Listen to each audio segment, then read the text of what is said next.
de sua esposa Sara. Vamos compreender a importância deste relato dentro da história, da narrativa, dentro da história da redenção, dentro do cânon sagrado, porque que um texto que aparentemente é simplesmente o relato da morte de uma mulher e a preocupação de seu marido de conseguir sepultá-la de maneira digna, e que a maior parte do texto fala de como Abraão está estabelecendo uma relação comercial, uma transação na compra de um terreno, de uma terra em Canaã para sepultar a sua esposa, é relevante dentro do cânon, dentro da revelação do plano redentor em Cristo Jesus. Os convido para que nós leiamos de maneira alternada o texto. Leiamos Gênesis 23, de 1 a 20. Tendo Sara vivido 127 anos,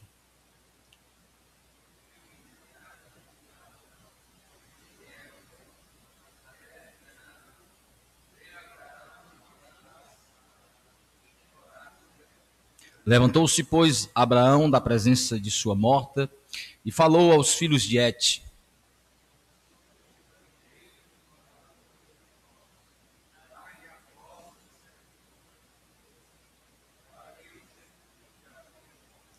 Responderam os filhos de Et a Abraão, dizendo: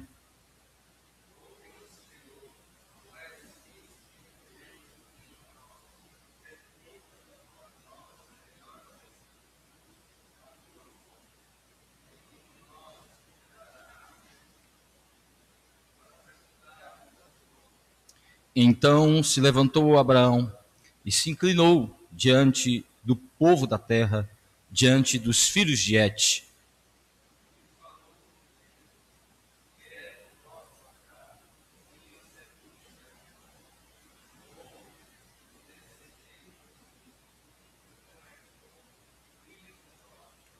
Para que ele me dê a caverna de Macpela, que tem no extremo do seu campo, que me dê pelo devido preço, em posse de sepultura entre vós.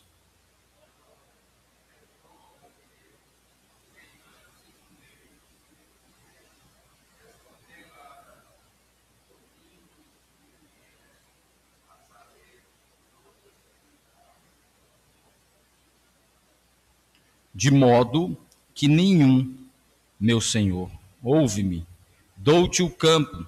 De modo nenhum, meu senhor, ouve-me, dou-te o campo e também a caverna que nela está. Na presença dos filhos do meu povo te dou, sepulta a tua morta.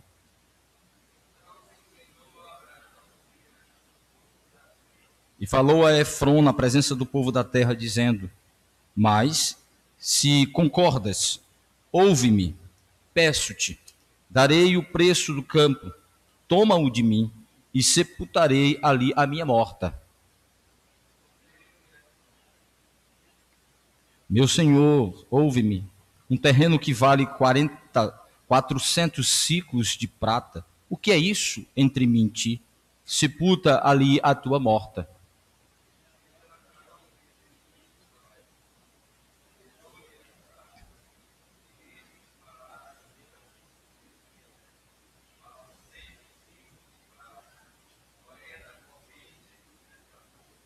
Assim, o campo de Efron, que estava em Macpela, fronteiro a Manre, o campo, a caverna e todo o arvoredo que nele havia, e todo o limite ao redor.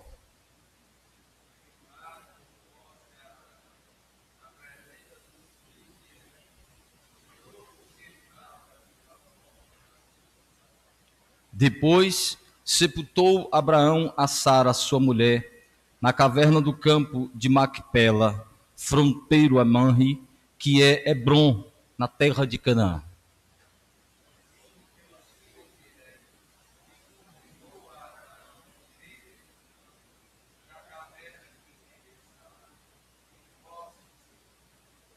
O Senhor Deus aplique a sua palavra nos nossos corações. Amém.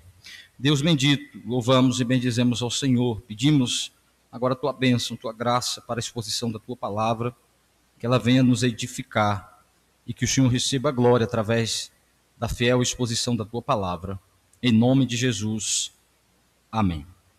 Como nós dissemos, Moisés está concluindo, próximo da conclusão da história da peregrinação de Abraão na terra prometida, em Canaã, como um peregrino, como um estrangeiro, e ele relata o momento considerado mais triste, quando Abraão lida com a morte de sua esposa Sara.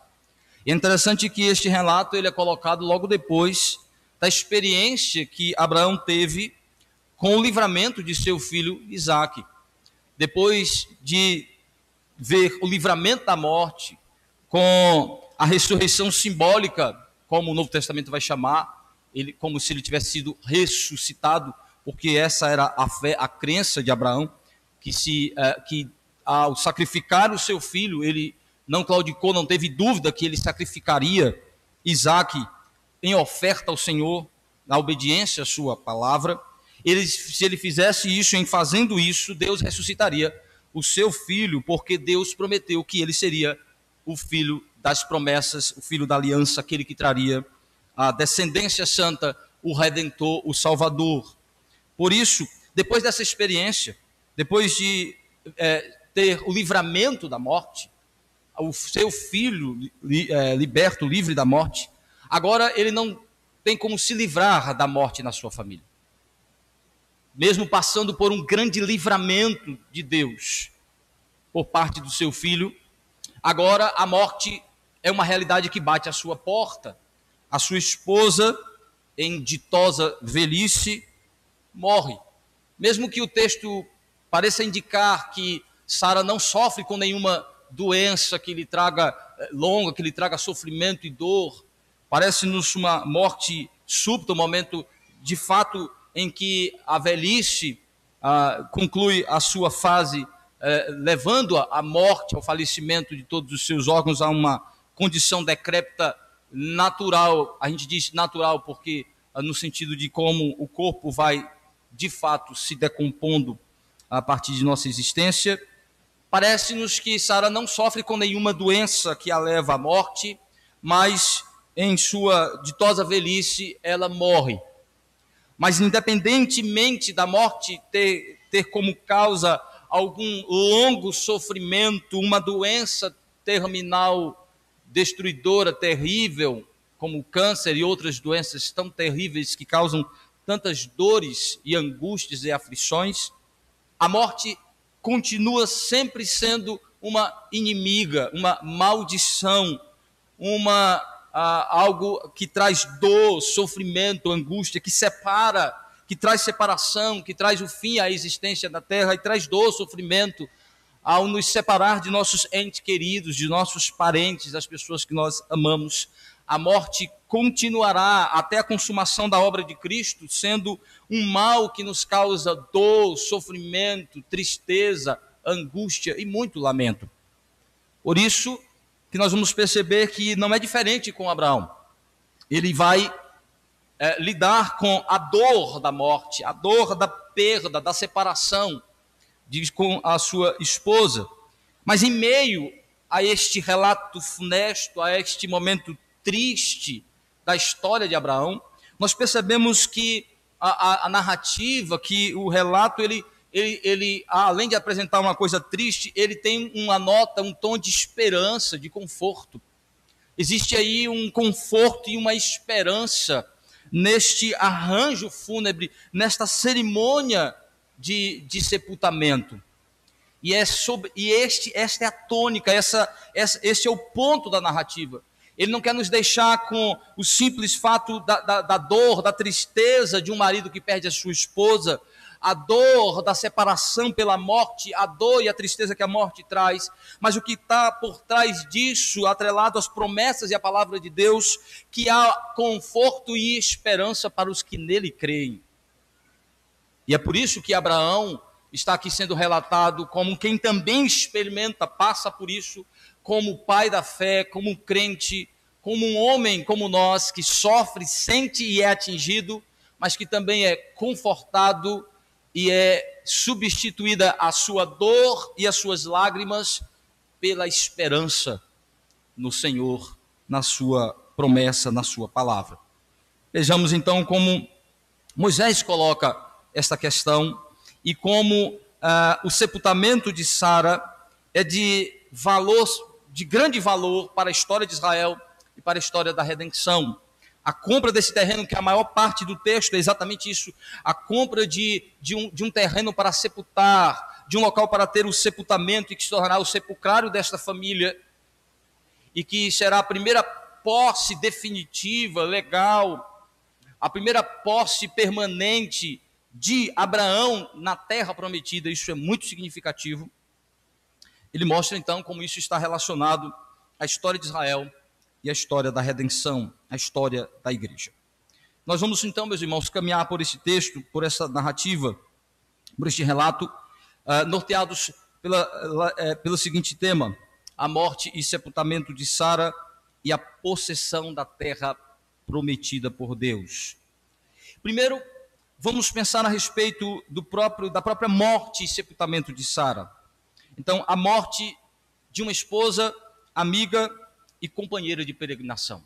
Isso é muito interessante porque, apesar do relato ser curto, rápido, apesar de poucas palavras serem utilizadas por Moisés para relatar a morte de Sara, ele usou palavras e separou e selecionou-as de uma maneira muito significativa, que mesmo não as explicando, nos deixa com uma carga de semântica, de sentido, de ideias e de teologias por trás, que são significativas, se nós olharmos e analisarmos com carinho, comparando Escritura com Escritura. Primeiro, a gente vai perceber que do versículo 1 ao 4, ele vai relatar a morte de Sara, os efeitos imediatos que isso trouxe e como Abraão lidou com esta perda imediatamente. Primeiro texto diz assim: tendo Sara vivido 127 anos, morreu em Kiriat Arba, que é Hebron, na terra de Canaã. Veio Abraão lamentar Sara e chorar por ela. Levantou-se depois Abraão da presença de sua morta e falou aos filhos de Et: sou estrangeiro e morador entre vós, dai-me a posse da sepultura convosco, para que eu sepulte a minha morta. Primeiro o texto começa fazendo algo que só aqui nesse texto a Escritura faz. Toda a Escritura só tem um registro dos anos de vida de uma mulher no dia de sua morte.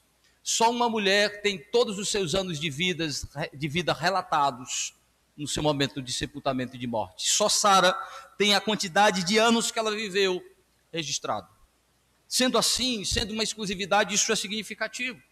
Isso é muito indicativo no propósito do escritor sagrado, inspirado pelo Espírito Santo, de relatar os anos de vida de Sara, não só para nos mostrar a longevidade, de como ela viveu até a sua velhice, morreu em sua velhice, mas também é significativo para indicar a importância e o valor que essa mulher tem na história do povo de Deus, na história da revelação, da redenção, da história da redenção.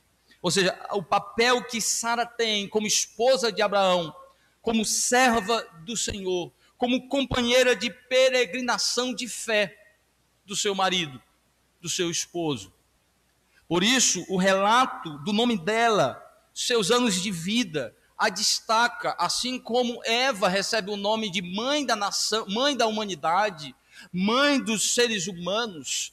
Aqui Sara é colocada como a mãe dos judeus, a mãe dos hebreus, a mãe dos israelitas, não somente a esposa de Abraão, não só a companheira de caminhada de Abraão, mas a mãe, não no sentido de matriarca, pois aquela que recebe liderança, mas a mãe no sentido de que aquela junto com seu esposo forma o casal que Deus escolheu e separou para trazer a semente santa que traria o Messias.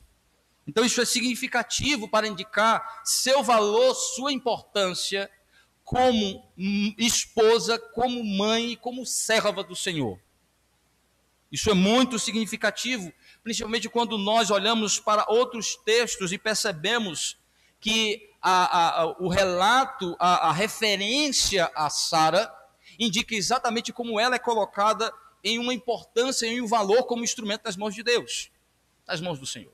Que não só Abraão vai se tornar modelo. Abraão é pai da nação de Israel, é o patriarca, ele é o pai da fé, ele é o exemplo, o modelo de fé. Mas a sua esposa é modelo de auxiliadora, é modelo de piedade, é modelo de serva do Senhor, é modelo de companheira, é modelo de crente.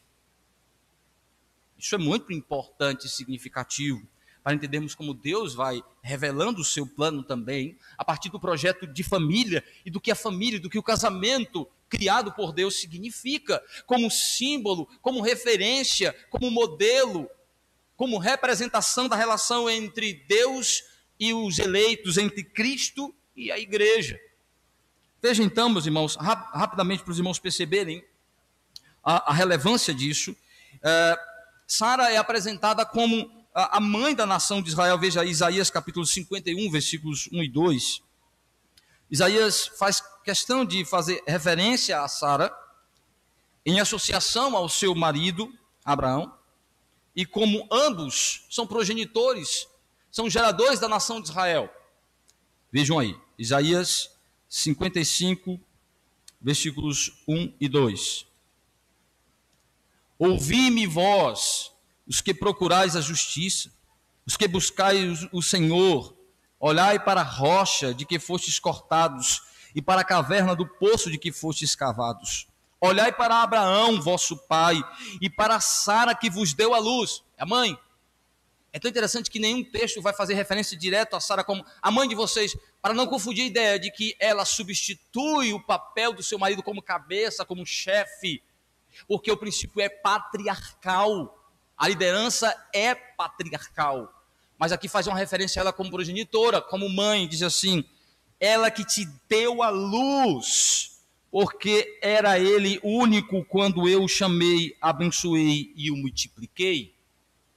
Mas veja que há uma clara referência a Sara como mãe da nação de Israel, como a esposa do patriarca, como a auxiliadora, como a serva do Senhor escolhida para, junto com o seu marido, gerar Isaque, aquele que será o continuador da semente santa. Então veja que a referência a Sara e destacá-la nesse aspecto é significativo. Mas aqui o texto continua mostrando que Abraão expressa então não só a sua dor ao perder sua esposa, que ele ama, que ele amava. O casamento de Abraão e Sara não é perfeito, como nenhum casamento nas Escrituras, como nenhum casamento é perfeito. Mas o casamento de Sara e de Abraão é modelo a se seguir nas Escrituras. A própria Escritura vai nos apresentar como ambos como exemplos a se seguir.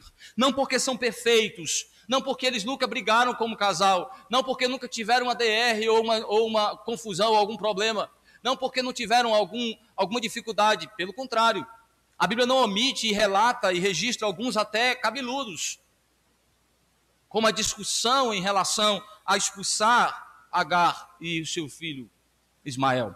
Mas o texto diz que Sara em algum momento fez mal ao seu marido como esposa, dizendo para que ele tomasse a sua serva Agar e tivesse um filho com ela para suscitar descendência. Abraão foi um marido ruim para a sua esposa quando omitiu que ela era sua esposa e lhe expôs ao adultério e até mesmo a várias coisas ruins dos inimigos. Abraão errou quando fez isso, Sara errou quando fez isso. Mas o texto vai apresentá-los, a história, a narrativa vai apresentá-los como modelo de casal piedoso, que teme ao Senhor, que serve ao Senhor, que busca no Senhor corrigir os seus erros e que procuram respeitar a posição, o papel, principalmente nesse sentido eles são modelo, respeitam o papel um do outro. Sara questiona o seu marido, Sara confronta o seu marido, mas apelando à sua consciência de líder, apelando à sua consciência de homem temente a Deus, não usurpando, não manipulando, não minando a sua liderança, mas respeitando-a, porque senão a Bíblia não a colocaria como modelo nesse aspecto. Então, eles não são perfeitos, mas modelo de um casal temente a Deus, piedoso, que busca enquadrar-se no padrão dos princípios da palavra de Deus. que são regidos, acima de tudo, pelo temor ao Senhor, o desejo de obedecer a Deus. Então você percebe que, apesar do texto trazer poucas informações sobre a atitude de Abraão diante da morte da sua esposa, é suficiente para mostrar que ele está expressando todo o seu amor pela sua esposa, todo o seu amor pela sua amiga, todo o seu amor pela sua companheira de caminhada de fé, a ponto dele dizer: sou peregrino e quero enterrar a minha morta, a minha peregrina. É interessante que os filhos de Et, os hititas, vão chamar Abraão de o príncipe de Deus. Abraão recebe esse título num certo reconhecimento das pessoas ao seu redor, das pessoas que fazem negócio com ele, das pessoas ao seu redor. Não posso chamar de amigos, mas aqueles que têm negócios com ele. Homem, a ideia de abençoado por Deus, que recebeu prosperidade por Deus e que foi dignificado por Deus, que foi abençoado por Deus, que se tornou nobre por Deus. Agora, Abraão é chamado de príncipe, mas o nome Sara em si só significa princesa. Sara é princesa no próprio nome. É como você dizer assim, uma mulher, eita, que mulher, essa mulher é uma princesa. A mulher por si só, ela é uma princesa. Essa ideia, suas características já é de nobreza, da delicadeza, do exemplo do que é a nobreza, a delicadeza que Deus atribuiu do que deveria ser a mulher. O exemplo da beleza, da delicadeza e da nobreza, a mulher. Por isso que Sara, o seu nome é princesa. Ela não precisa receber o título, já indica que é o que ela deve ser, é o que ela deve expressar. Por isso que Abraão, ao expressar a sua dor, ele está expressando também o seu amor pela sua esposa. Como é que você percebe isso? Veja que o texto diz que ele chora e lamenta. O choro é a expressão natural do sentimento, principalmente da dor. Pode também ser da alegria. Mas o choro é uma das formas mais naturais de expressar a dor, a tristeza, a perda.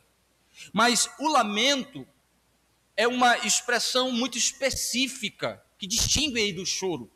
Porque o lamento aqui, a palavra lamento, ela indica uma atitude mais cerimonial, ritualística de expressar dor, sentimento. Ou seja, era comum no Antigo Oriente Próximo, e que Israel recebeu, colocou como prática, né, aderiu como prática cultural, o lamento, principalmente em catástrofes e em morte, em funerais. O lamento, ele é uma cerimônia, ele é um rito que tem pelo menos 4 atitudes específicas. Primeiro, quem lamenta expressa a sua dor, a sua perda, a sua miséria, rasgando as suas roupas. Você vai ver vários relatos na Bíblia de homens rasgando as suas vestes como expressão de lamento por uma catástrofe, por uma perda, por uma dor. Então, rasgar as vestes era um sinônimo, era uma forma da pessoa expressar a profundidade de sua dor, de sua perda, de sua miséria. Ele rasgava as vestes, cortava os seus cabelos, raspava a sua barba. Para um homem raspar a barba nesse contexto é também um sinônimo de autoridade, de respeito. Ele raspa a barba, ele corta os cabelos, ele rasga as suas vestes e joga sobre a sua cabeça areia ou cinzas. Tanto a areia como cinzas eram práticas. E por fim, fazia o jejum que durava o tempo de seu luto. A palavra lamentou a sua morta, chorou e lamentou por Sara, indica que ele teve essa atitude cerimonial. Ele não só chorou dizendo: ó Sara, mas ele também rasgou as suas vestes, cortou o seu cabelo, rapou a sua barba, fez jejum, o tempo que durava aproximadamente 7 dias em jejum, demonstrando a profunda dor da sua perda. Mas isso também era uma forma de demonstrar amor pelo que se perde, respeito pela memória de quem se vai.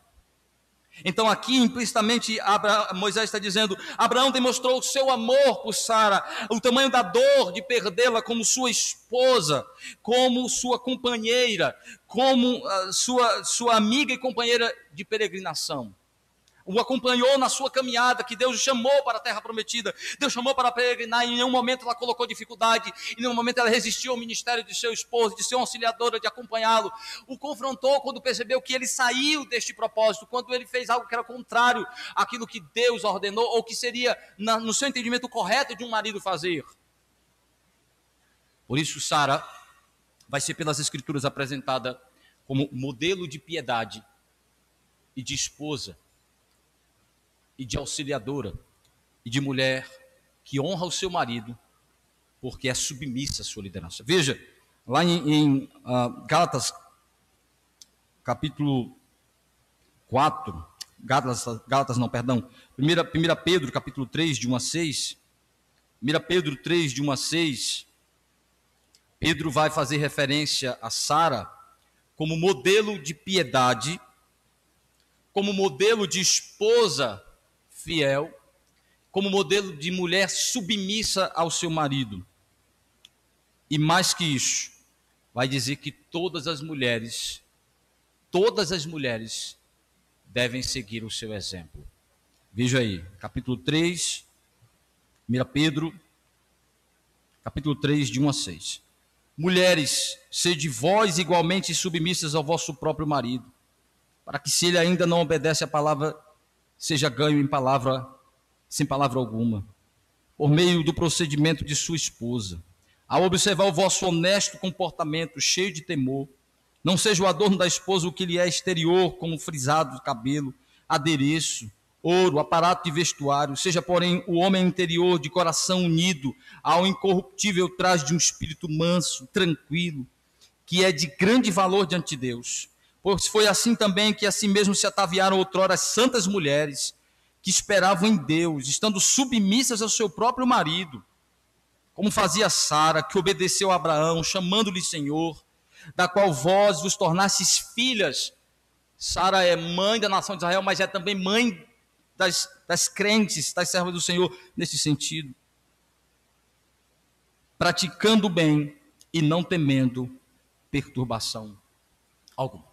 Veja que Sara se tornou modelo de piedade, modelo de submissão, mas quando você olha, nós falamos na semana passada, Sara confrontou seu marido, Sara resistiu ao seu marido, mas nunca usurpou a sua liderança, nunca o desrespeitou como marido. Esse é o ponto do Escritor Sagrado. Sempre o fez, o repreendeu, o exortou, o confrontou com o espírito manso de uma mulher submissa, humilde, que entende sua posição, o seu lugar, não tentando usurpar a liderança do seu marido, mas tentando fomentá-la, alimentá-la, estimulá-la. Abraão, você que deve fazer isso. Abraão, olha para essa atitude, olha para isso aqui, sempre estimulando o seu marido à liderança. Meus irmãos, minhas irmãs, prestem atenção nisso. Isso é interessante porque Sara é recomendada como exemplo. Eu vejo aí as feministas, aqueles que defendem a liderança feminina na igreja, que estão querendo que até a igreja presbiteriana abra a sua posição confessional em relação a isso, que permita ordenação de mulheres, que permita diaconisa, presbítera, pastora, bispa, bispado, sei lá o que mais, apóstola e sei lá o que mais, e invocam o exemplo de Débora. Diz, olha, Débora deve ser um exemplo para as mulheres, porque Débora foi também uma liderança em Israel, né? Débora foi ali juíza em Israel. Porém, meus irmãos, prestem atenção numa coisa simples. Débora liderou sim o povo de Israel por um determinado tempo. Porém, meus irmãos, a Bíblia nunca recomenda Débora como exemplo para as mulheres seguir. Débora liderou por um tempo Israel porque seu marido foi covarde e abriu mão de sua liderança. Leia o texto. Débora liderou Israel por algum tempo por maldição e juízo de Deus sobre Israel, sobre a sua nação. Em nenhum momento, eu não questiono em hipótese nenhuma a integridade, a moral, a dignidade e até o temor e a fé de Débora. Acho que ela é exemplo de fé e temor ao Senhor. Mas assumiu uma posição que não lhe pertencia de fato e de verdade. O texto fica claro na sua narrativa que seu marido foi omisso como líder e que era juiz de Deus sobre a nação de Israel ao permitir que aquela mulher assumisse temporariamente. E quando vamos para o Novo Testamento, nunca Débora, em sua posição de assumir liderança por um tempo, é invocada como modelo e como exemplo, mas Sara sim, de mulher submissa, de mulher humilde, que entendeu a sua posição e glorificou ao Senhor e tornou modelo para a igreja e para as crentes. Você quer um modelo recomendado pela igreja? Siga o bíblico, recomendado por Deus, siga o bíblico. O Senhor disse, siga o exemplo de Sara.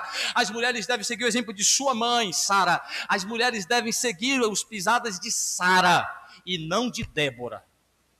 Nunca mais use esse argumento para defender essa posição feminista na igreja, ele não é bíblico, isso é Satanás soprando no seu ouvido.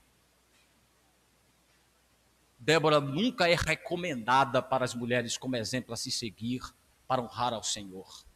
Mas Sara sim. Todas as mulheres deveriam seguir, diz o texto, o espírito manso, humilde e submisso de Sara. Veja que o texto implicitamente está mostrando isso. Abraão está exatamente mostrando isso. Abraão está demonstrando o seu amor, a sua honra, o seu reconhecimento ao chegar ao fim da caminhada com a sua companheira, que vai se tornar também um exemplo para Israel, um exemplo para a igreja a se seguir. De esposa firme, que tem uma posição firme como auxiliadora, que ajuda o seu marido de verdade, às vezes confrontando, exortando e falando duro com ele, quando necessário. Mas humilde, entendendo diante de Deus qual é a sua posição, qual é o seu papel. E honrando o Senhor, sendo uma verdadeira princesa, a verdadeira rainha. Não usurpando, não tomando a posição do seu marido, mas sendo uma auxiliadora idônea. Foi para isso que Deus criou a mulher. Deus não deu a Adão uma concorrente de liderança. Deus deu a Adão uma auxiliadora idônea. E a Bíblia honra as auxiliadoras idôneas. É isso que Abraão está fazendo, honrando, demonstrando o seu... E a atitude final dele é procurar uma sepultura, comprar uma terra para não ser enterrado em terra estranha de cananeus, mas na terra de hebreus, na terra que começa a ser as primícias da conquista, da posse prometida por Deus ao seu povo. Aqui inaugura isso, Sara. Inaugura a possessão da terra prometida, como morta, mas é simbólico isso, tem valor, tem significado, tem sentido, sim. E por fim, nesse aspecto de como Abraão está expressando o seu amor pela sua esposa, pela sua amiga e companheira de peregrinação, o texto em Hebreus capítulo 11 vai honrar Sara, vai mostrar que Sara, ela não é só um exemplo de esposa, ela não só é um exemplo de companheira, mas ela é um exemplo de serva do Senhor acima de tudo. Ela configura na galeria dos heróis da fé, independentemente do seu marido. Ela é apresentada como serva de Deus, serva do Senhor, uma mulher temente a Deus. Veja Hebreus capítulo 11, versículos de 11 a 16. Hebreus 11, de 11 a 16.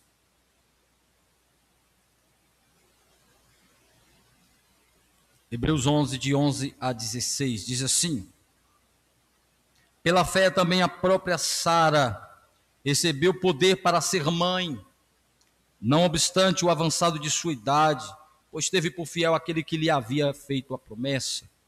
Por isso também, de um, aliás, já amortecido, saiu posteridade, tão numerosa como as estrelas do céu, inumeráveis como a areia que está na praia do mar.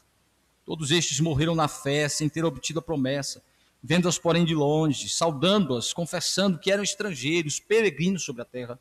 Porque os que falam desse modo manifestam estar procurando uma pátria, e se na verdade se lembrassem daquela de onde saíram, teriam a oportunidade de voltar. Mas agora aspiram a uma pátria superior, isto é, celestial. Por isso Deus não se envergonha deles, de ser chamados o seu Deus, porquanto lhes preparou uma cidade. Sara não é só apresentada como uma serva do Senhor, que creu nas promessas de Deus, que creu na promessa do Redentor, mas que peregrinou como seu marido, como quem também acreditava que aquelas promessas culminariam na posse da herança eterna do Senhor. Ela é incluída neste grupo dos que morreram crendo, que não possuíram a herança final, porque ela estava relacionada à obra do Redentor, mas que criam na mesma promessa que Abraão. Por isso que quando Abraão diz, eu sou peregrino e quero enterrar a minha morta, ele também está se referindo a Sara como sua companheira de peregrinação. E que ela também acompanhou seu marido, não só como uma esposa fiel, não só como uma esposa submissa, não só como uma esposa obediente ao seu marido, mas acima de tudo como uma serva de Deus, temente ao Senhor. Por isso, meus irmãos, que o texto expressa o amor de Abraão, não só a sua esposa, não só a sua amiga, mas companheira de fé, companheira de caminhada, de peregrinação de fé. E ele louva o Senhor, e ele demonstra o seu amor e sua honra à sua esposa, que agora se despede dele. Mas você vai dizer, pastor, mas textos depois Abraão está casando de novo. Viúvo. Isso mesmo, vai casar de novo. Verdade, sua caminhada com sua esposa termina aqui, na terra. Isso aí. Ele vai casar com Quetura, ter mais filhos. Mas isso não significa que o amor de Abraão por Sara é mentiroso, é falso. Que expressão de sua honra. E primeiro, não há nada de ilegal, errado, antibíblico, viúvo casar.